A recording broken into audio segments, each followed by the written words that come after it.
The time for sentimentality is over. The Braves have started to move on from guys who aren't providing value at the major league level. Let's talk about it.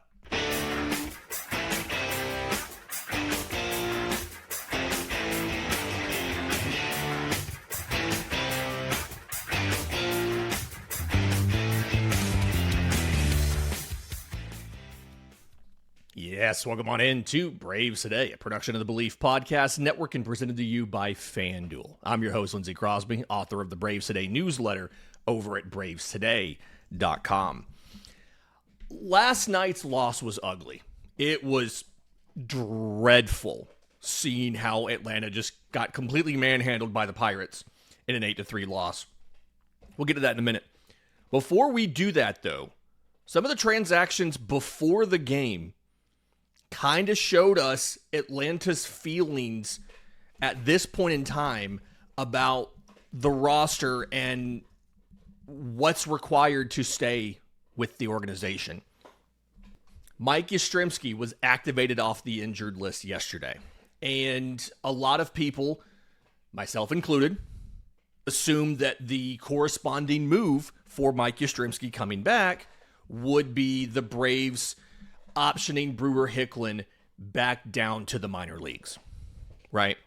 One of those scenarios where you'd kind of see them go back to what they were doing before Yaz got hurt, right? With Ronald out, Eli White, Mauricio Dubon, and Mike Yastrzemski combining every day to fill two of the three outfield slots, depending on if it's a lefty or righty on the mound.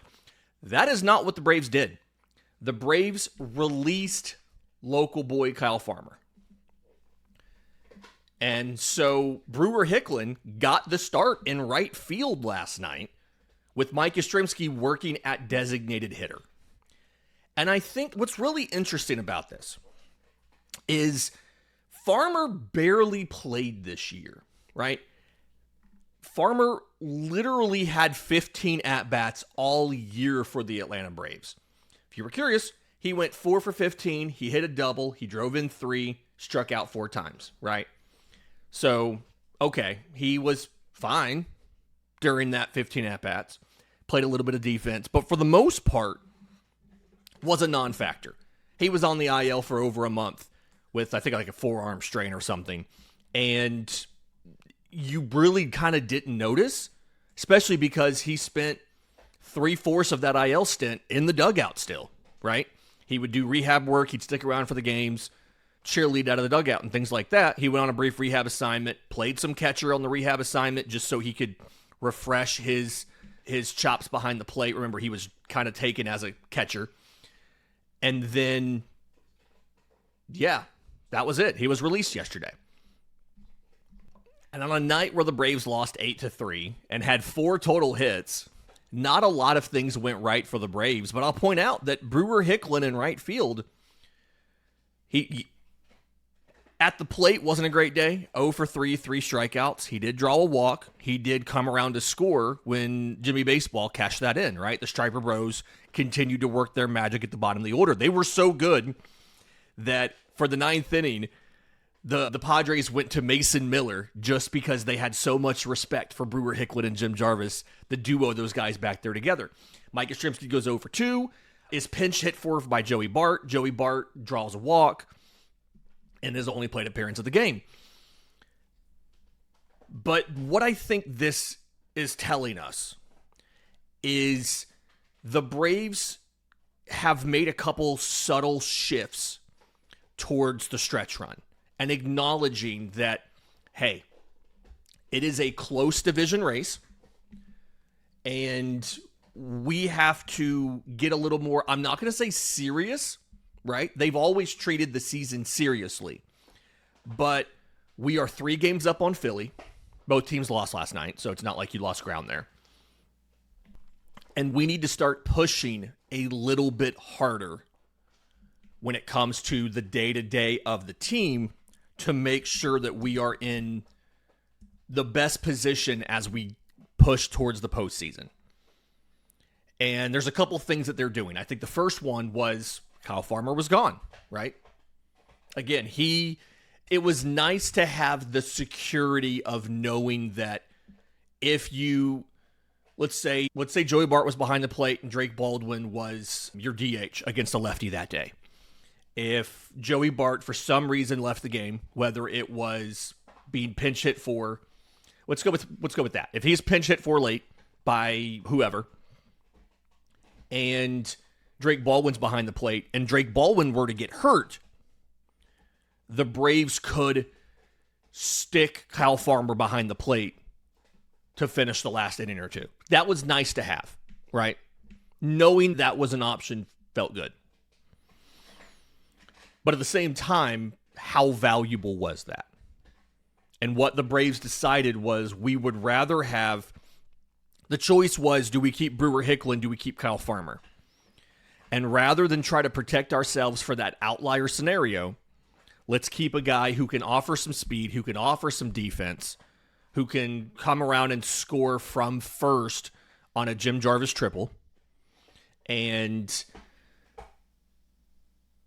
just generally have more dimensions where he can help this team. That was the change they made there. You'll also notice they started Mike Yastrzemski at DH, not Dominic Smith. This is something we've talked about for a little bit now. I saw Mark Bowman of MLB.com kind of address this same thing. Maybe it was in a tweet, maybe it was in an article or a newsletter that he did, but about how Dominic Smith has not really been doing much for you for a while, right? And I've said it a couple times, I'll say it again. If you go back to late May, I think it's, if you go to like May 23rd, right? He's batting 183 with a 229 slug. He has 3 extra base hits in 41 games since May 23rd. Now, that's a little misleading when I give the number of games. He only has 127 plate appearances in there. But 127 plate appearances, 3 extra base hits, 17 strikeouts to 14 walks. He's driven in 12. But, like, when you've got 25 total bases in 127 plate appearances, that means you're good for 1 base every 5 plate appearances. And at a certain point, that's not really helpful. We saw Kyle Farmer's not contributing. He was the first one to go. There's a chance you get Ronald Acuña Jr. back this week, right? Weiss was talking about it could be during the homestand or at the end of the homestand. I still imagine Brewer Hicklen's probably the one that goes at that point. But I do think right after that, when you're ready to bring another guy back, and it could be a Ha-Seong Kim, it could be a Sean Murphy, we'll talk about that in a few minutes, Dominic Smith's on the chopping block. They had a chance to use him yesterday, and they chose not to, right? They chose not to use him in the starting lineup at DH. Then they went to pinch hit later and chose not to use him as a pinch hitter later.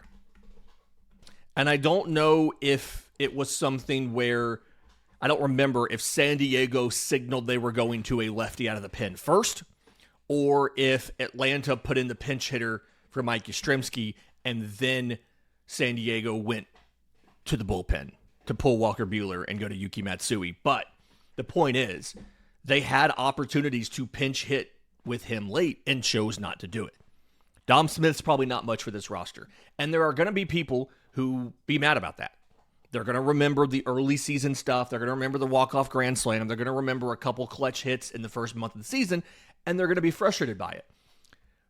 But I don't think that's the right approach to take, right? It is very hard to simultaneously complain about the pitching and complain about the offense not producing recently.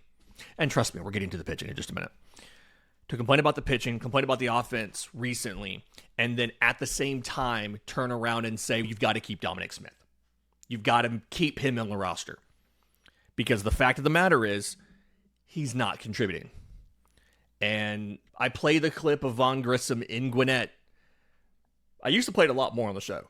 But I've got the clip from when he lost the starting shortstop competition to Orlando Arcia. And he was asked in Gwinnett his response to it.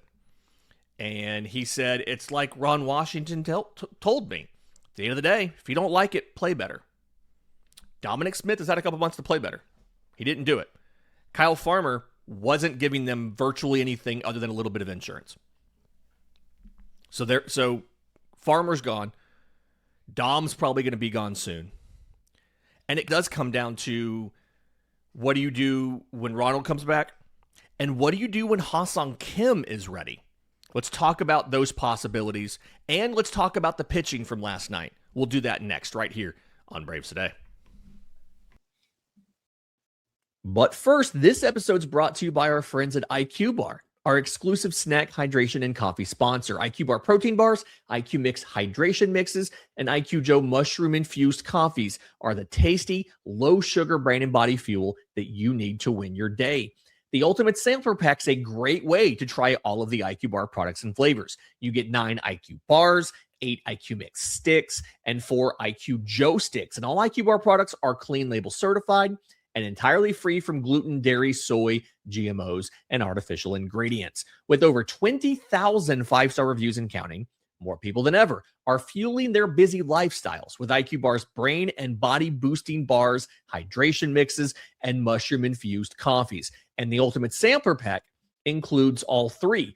Right now, IQ Bar is offering Braves Today listeners 20% off of all IQ Bar products, including the Ultimate Sampler Pack, plus free shipping. To get your 20% off, text MLB to 64000. That's MLB to 64000. That's MLB to 64000. Message and data rates may apply. See terms for details. Being honest, Ronald for Brewer Hicklen feels like a pretty kind of obvious move, right? Feels like something you're going to do. Because again, the Braves are working on trying to ask a little bit more of the guys down the stretch. Chris Sale has made exactly 2 starts this season out of his 18 on regular rest. Right? He's made 9 of them on 5 days of rest instead of 4. He's made 2 on 6 days of rest and 3 on 7 days of rest. They said they're going to start putting him on regular rest more often in the second half of the season, right? We're asking a little bit more out of every guy. And so Ronald is going to be back, we're going to assume, this week. And AA said on one of the radio appearances, he's not going to be a primary DH. He's going to be our right fielder. That doesn't mean he won't DH once a week or twice a week. And I still think the best way to manage this when Sean Murphy's back, and we'll get to that in a second, is to DH Ronald once or twice a week. A little bit of half days and some load management for him, right? But Brewer Hicklen for Ronald feels like a pretty just realistic and likely outcome. I don't really see, honestly, where you would need to carry both guys. Because let's game it out. Michael Harris is your everyday starter in center field. Ronald would be in right. You have Mike Yastrzemski and Eli White together forming a platoon in left. You also have Mauricio Dubon. So really, you have 4 outfield options for 3 spots. Especially if you have somebody at shortstop and Riley's hitting better at third, where do you play Dubon? You play him in the outfield. So keeping Brewer Hicklen would give you yet another outfield option that would barely get playing time.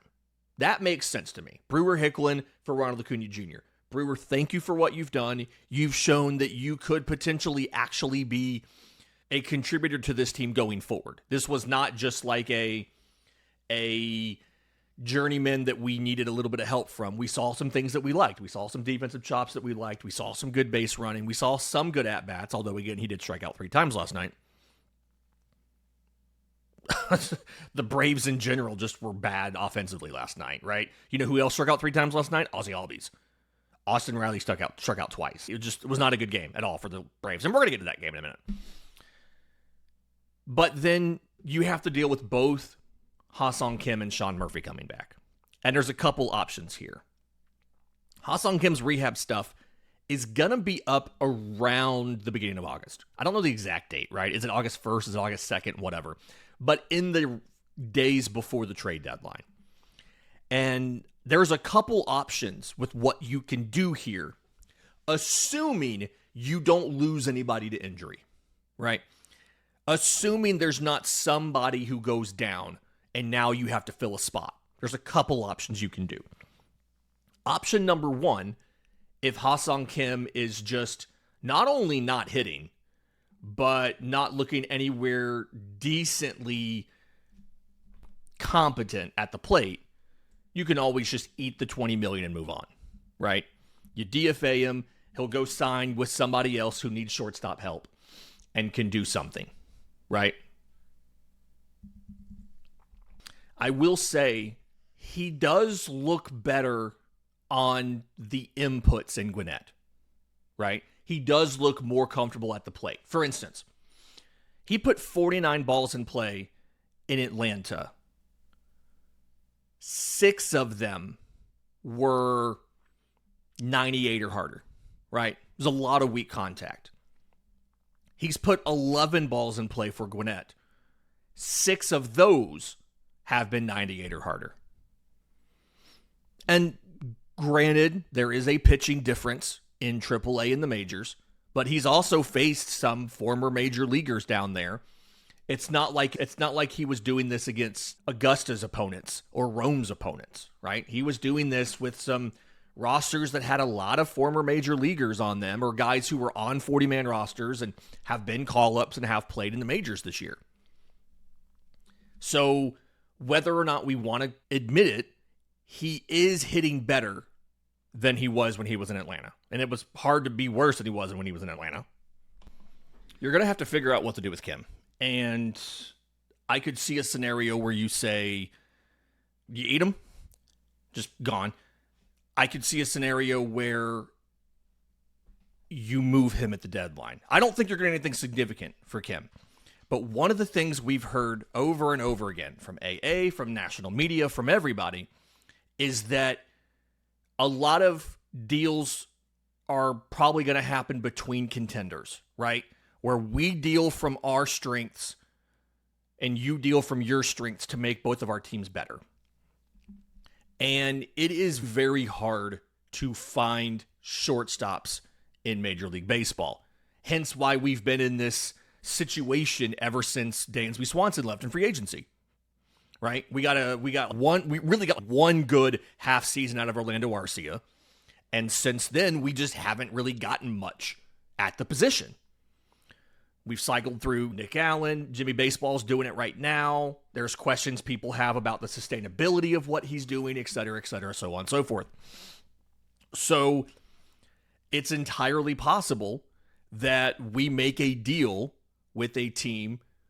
We pay Ha-Seong Kim to play for them down the stretch. We've already paid most. We're on the hook for the $20 million no matter what. Bandit apparently is very much against the idea of trading Ha-Seong Kim. Buddy, that's a bad take. Sorry about that. But paying the rest of his money at the deadline, just a couple $1 million, right? You were already planning on paying it. And if you can get something, anything for him, then it's entirely possible that it could end up being a good deal for you. We all thought Rafael Montero was awful last year. And there were many of us who were celebrating that they traded him from Atlanta to Detroit. The return that they got for Rafael Montero was Jimmy Baseball. And AA talked about that. I played the clip on Monday's show. He has a whole team in the front office that just dives in farm systems and looks for things like that, right? Guys that they can try to make some tweaks on. They can grab them for cheap. They can make some tweaks and some changes and try to make them into better versions of themselves. We've seen the Braves do it at the major league level with relievers, right? Tyler Kinley, Pierce Johnson, etc. We've seen him do it in the minors. Grant Holmes, things like that. Dylan Lee. And then here, we saw them do it with Jim Jarvis. So even if you should want Ha-Seong Kim to stay in Gwinnett and hit for as long as possible. Because if you can find any team that says, yes, we can take a shortstop, or we need a shortstop, and we're willing to give you something of value, and you can figure out, you can uncover what that could be, that player could end up being something for you later. It's also entirely possible that Jim Jarvis stops hitting, he gets hurt, something like that, and you just bring Ha-Seong Kim back to the Major League roster. Maybe you make Mauricio Dubon the starting shortstop with Jorge Mateo as his backup. I would hate to carry both Mateo and Kim and not be using either one. I do think that Kim, from what we've seen, is probably your third or fourth best defensive option at short. Jimmy Baseball's probably your best defender there. Dubon's been pretty decent there. Mateo has been decent there. They've been better than Kim. Admittedly, I haven't watched a lot of Kim's defense in Gwinnett, but you have the ability there to do something with Kim. Can you move him for some sort of asset? You're not going to get much. You're not going to get a top prospect for him. But Jim Jarvis wasn't a top prospect.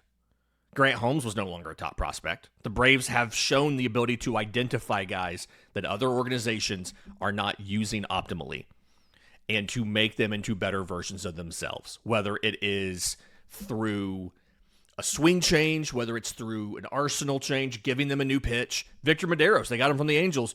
He had never been really, his forcing fastball had never been worked on, right? The Angels had not given him any sort of tips on effective use of it, best way to grip it, when to use it, all that kind of stuff. Atlanta gets him. They said, hey, we like your four-seam fastball. We want you to throw it a lot more. We're going to give you some help with it. And you saw what we got over the weekend from it, right? He looked like he could possibly be a piece going forward. First career MLB save. Pumping high 90s. The Braves can do this. The Braves have shown the ability to do this, especially when you're talking about a bad team that has not been able to properly develop players. The Angels are a great example of this. The Rockies, etc. There's a lot of common trends in the teams that Atlanta's grabbing guys from. The A's, teams that have not shown the ability to develop guys that well. There's also the Sean Murphy conversation to be had. He is really close to a rehab assignment. And when he comes back, that's probably when you end up making the Dom Smith conversation, right? You have to figure out when Sean Murphy comes back, do you get rid of Joey Bart, which feels like it's probably a mistake given how many injuries that you've had behind the plate. You've lost both catchers at different points in time in the season. Joey Bart does not have any options left. He does have another year of team control. So next season, you would need to carry 3 catchers unless you move somebody in the offseason. But I do think going down the stretch, knowing that you want to play Drake Baldwin every day, whether it's behind the plate or at DH, if Sean Murphy is hitting, and from what I've been told on background, Braves officials like what he looks like after the hip surgery. They like offensively what they have seen from Sean Murphy, and they feel like he is going to get back to potentially an impact hitter, which he has been at times in his career. And I know a lot of people get really mad when we say, go look at 2023, the first half, because of how long ago it was. And I get that. I understand that dismissal of, yeah, it was 3 years ago. But the point that they've made, that I've heard a lot, is that's the last time that he was really fully healthy. And in the first half, he hit over 300. He was an all-star. He was an all-star starter behind the plate. And even last year, his average wasn't good. It was a 199. He still had an OPS that started with a 7. He still had double-digit home runs. He still drove in 45. It wasn't a good season by any stretch of the imagination. But even that compromised version of Sean Murphy was able to give you some value, right? Against, what was it? It was against lefties. Hit an OPS over 800. He did really well against lefties. So there's a path here to Sean Murphy being behind the plate 3 or 4 days a week, I do think he's a much better game caller and defender than Baldwin. And Baldwin's not bad. I also don't think Baldwin's good. I think Baldwin is average, right? You can get by with him back there. But I think we've seen, especially on the game calling, he has weaknesses. And this pitching staff, which I'm about to get to, trust me, this pitching staff can't afford to have suboptimal play calling and pitch calling and game calling behind the plate because they need all the help they can get. And so when Murphy comes back, I'm not opposed to keeping Joey Bart. It's probably only for a month anyway, a month and a half or a month before you get to the postseason. You run 3 catchers. That means Dom Smith's not here. But again, he's not done anything for you. And you kind of go from there. In just a minute, let's talk about the pitching last night and in general. Because Reynaldo López was rough. The pitching in general was rough. And it's pretty important that you find somebody, be willing to move some prospects to get somebody in a week and a half. We'll talk about that next, right here on Braves Today. Final segment of Braves Today, Lindsay Crosby. I don't know what the heck happened last night. Being completely honest, I don't know what the heck happened here. Reynaldo López was not good from the perspective of 5 runs, 9 hits, 3 walks, and 4 1/3. He did strike out 6, which is, we need guys who can get swing and miss. But he also gave up 2 homers and again, 5 runs on 9 hits. And what I don't know, and it's frustrating that we don't know this, and I don't believe they asked, or at least nobody wrote a story last night about asking about this, is why the game was called the way that it was. And by that, I mean from behind the plate. Okay. So Reynaldo López's slider was really good. 15 swings off of it, 10 whiffs, 3 batted balls put into play. Those 3 batted balls, the average exit velocity for the 3 was 74.2 miles an hour. You will take that 7 days a week and Sunday after church. Okay, fantastic. But the 4-seam fastball was absolutely lit up. He averaged 95. He maxed out at 97.7. So more of that old Reynaldo López that we saw in 24, right? Where he's able to sit mid-90s, able to sit 95, and he can run it up. He's not running it up to 98, 99 like he was then, but he's able to run it up and get some more velo on it. 21 swings off of it, 3 whiffs, 10 batted balls. 8 of the 10 batted balls fell for hits, which sucks.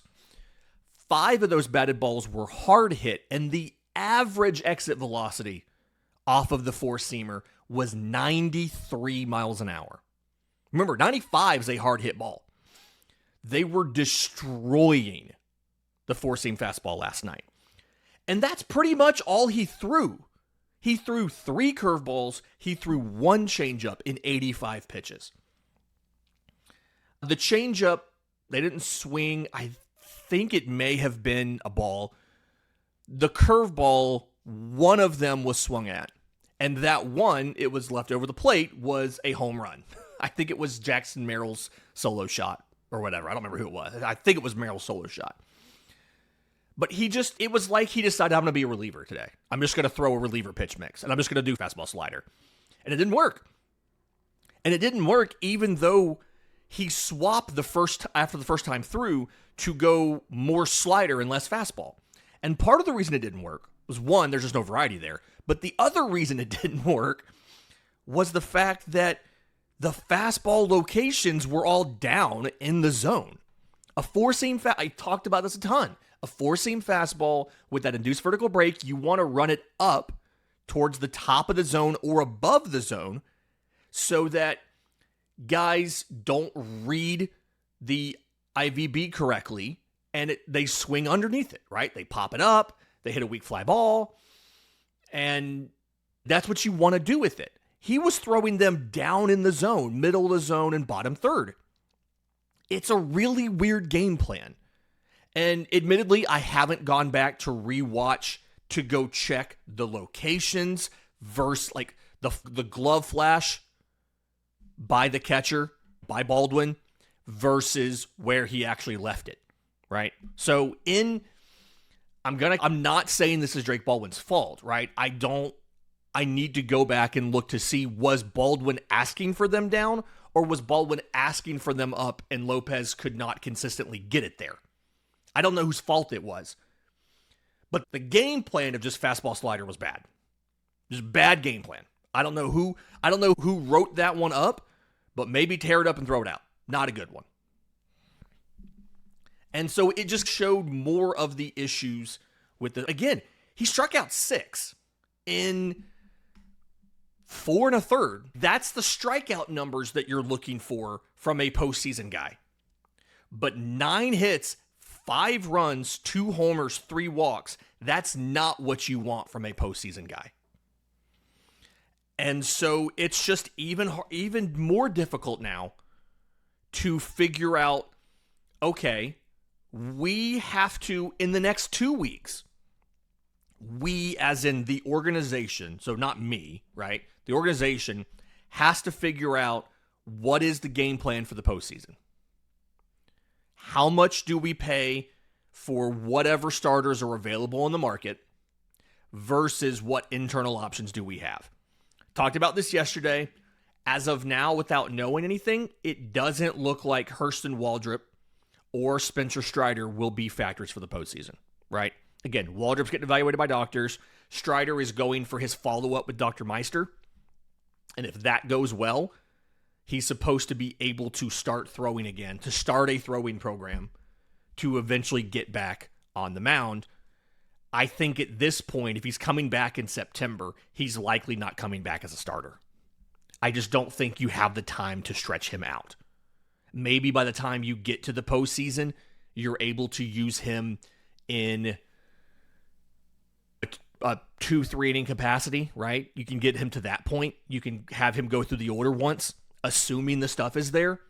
But you can't bank on getting anything from Strider. You can't bank on getting anything from Waldrop with all of these questions about the velo drop, and he's already on the minor league IL, going to get checked out by doctors. You can't count on anything there. Spencer Schwellenbach's been in Florida. He's been throwing. He is, I've been told, pretty close to a rehab assignment. It's possible by next weekend he's on a rehab assignment. So theoretically, you can get him back by the end of August. But again, and AA said this, they're not going to count on him either. They're not going to count on getting anything out of him either. If you do, great. But you can't go into the trade deadline assuming he's going to be one of your guys. And AA gave the story, gave the Ben Zobrist story on SiriusXM MLB Network Radio talking about this. I think I mentioned this on the show. If I didn't, I wrote all about this. 2015, Devin Travis, rookie second baseman, went down with a shoulder injury. And they were told he could possibly return soon after the deadline. So they chose not to go get Ben Zobrist. They waited on Travis. Travis ended up needing surgery and not coming back until the next year. And Zobrist just destroyed them in the ALCS. Went on to have 20 postseason hits. The Royals won the World Series with Zobrist. Then he went to the Cubs and won it again and was the World Series MVP the next year. But AA's, if we had Zobrist, instead of the Royals having Zobrist and him hitting against us, that may have been the difference to get us to the World Series, and we probably could have beaten the Mets that year. He acknowledged that they probably missed out on a World Series in Toronto because he chose to wait on the injured player versus going out and finding somebody. And he said he wasn't going to do it again. So, not waiting on Schwellenbach. You can't assume anything out of Strider or Waldrop.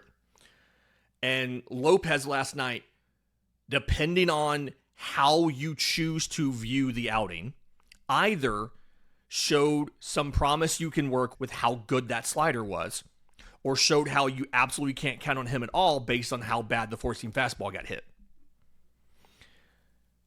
You're going to have to trade prospects. And I am of the opinion virtually nobody should be off the table. AA mentioned this. I think I may have discussed this in yesterday's show. So if I did and I'm repeating myself, I apologize. If I didn't mention this, then I'm probably not going to go as much depth as I wanted. AA said that there's one prospect that they would really struggle to move. It would have to be an amazing deal. I'm assuming that's Eric Hartman. That could potentially be Cam Caminiti. I don't know. I'm assuming it's Eric Hartman because he has now become like a top 25 prospect in baseball. And outside of two guys, I wouldn't move him unless it were a great deal. I wouldn't move Cam Caminiti unless it was a great deal. I think everybody else should be on the table.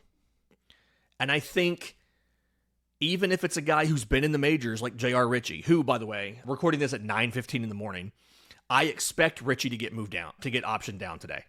He threw like 60-something pitches last night. He's not going to be available for a few days. I expect them to option him down as the corresponding move for Martin Perez to be activated to pitch tonight's game.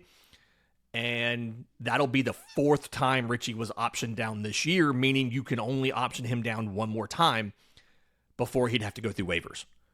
So you may not see Ritchie for a while after this. But I wouldn't be afraid to move a J.R. Ritchie.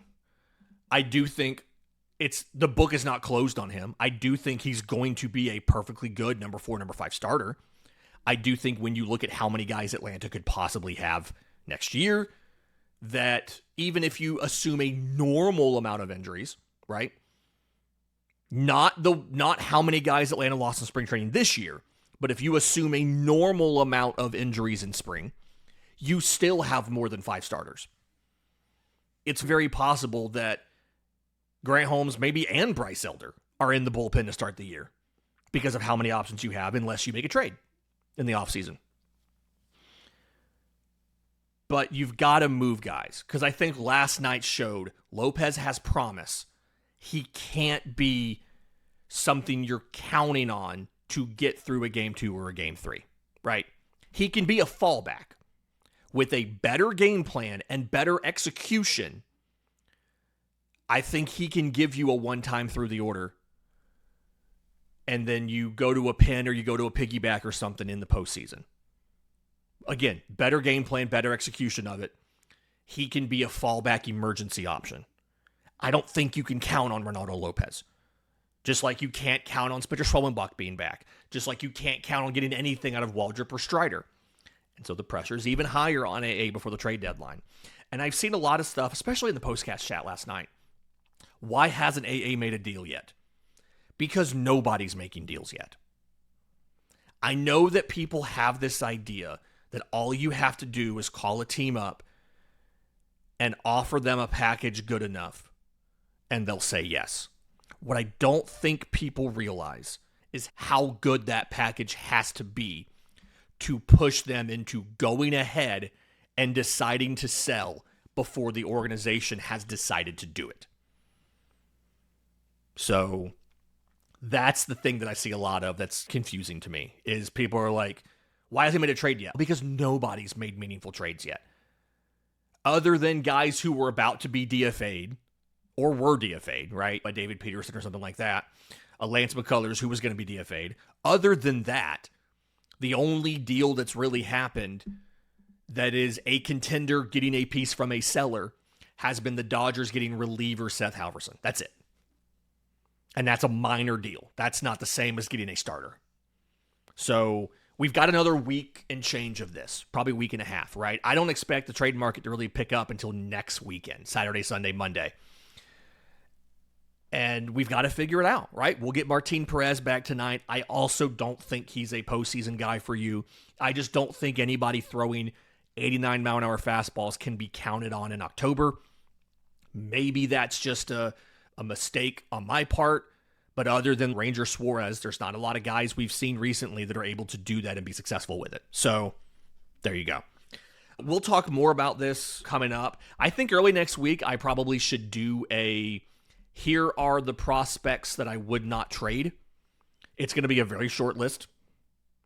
I'd also love to just spend maybe a show going through every pitcher that could possibly be available and discussing pros and cons, price-wise, all that kind of. If you want more trade deadline content like that next week, let me know. I'm on social media at Crosby Baseball.